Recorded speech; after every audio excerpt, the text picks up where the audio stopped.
Tuesday, Thursday, Saturday warm-up. Alright guys, we're going to be starting what's called lateral adductor pulses.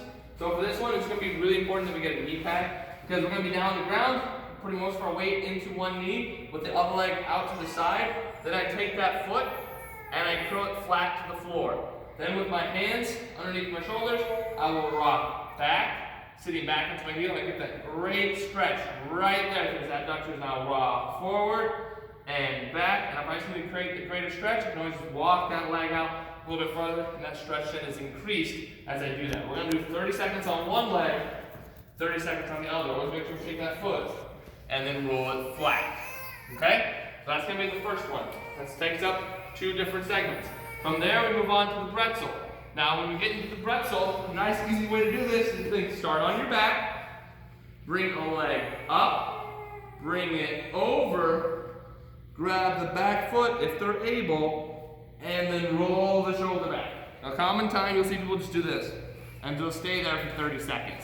What we're looking to do is roll up, roll back. And notice how my knee doesn't lift off the ground. So you're trying to keep that stationary point. You can always use your hand to hold it down. I see a lot of people do this throughout the course of the Bretzel, and that's okay. Keep that knee down as you roll your shoulders back. Then we'll switch sides. Always think top leg up and over, back foot is grabbed, and then shoulder rolls back.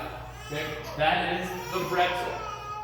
Now, from there, we're moving on to threading the needle. Okay, so threading the needle, we're going to just roll over onto our stomachs. And what I like to do here is get a nice good stretch through my shoulder. So what I like to do is roll my body. Okay, I'm getting a nice stretch to this shoulder. So it's up with the arm behind me. So I'm going to roll my body. I can put my foot flat on the floor like this, create a great stretch as I lift up and thread the needle. Most people probably won't be able to get that far. They'll just be able to just do a slight roll and maybe just bring their leg over. Right? So we're going to do one, and then we're going to do the other as we do this. Right? We're trying to give a nice good stretch right to that shoulder joint when you guys are doing this threading of the needle. Okay, not a lot of movement there. We're just trying to make sure we hold that good position. From there, we're going to move on to a splits rocker. Splits rocker, we just want to get a nice wide base. Okay, so when we're doing this, we're going to put our hands on the ground, and I'm going to rock it back. I feel that stretch right there, groin those actually a little bit more. So I'm not looking to go crazy wide so that when I can barely rock back. But I'm going to keep this as stationary as possible with my hands locked in place. And I'm trying to keep that back in the neutral position and just go back and forth, keeping my feet flat on the floor. From there, we're going to do Frankensteins. Frankensteins, you guys can just think arms down front if you like. We bring one leg up and the other, or you can bring the leg and the hands together up. Okay, we're going to do nice and controlled movement patterns here. We're not kicking violently fast. We're just looking to get a nice stretch through the hamstrings. Then from there, we're going to do the toe touch squat to stand. This one's nice because it tells you what you're doing.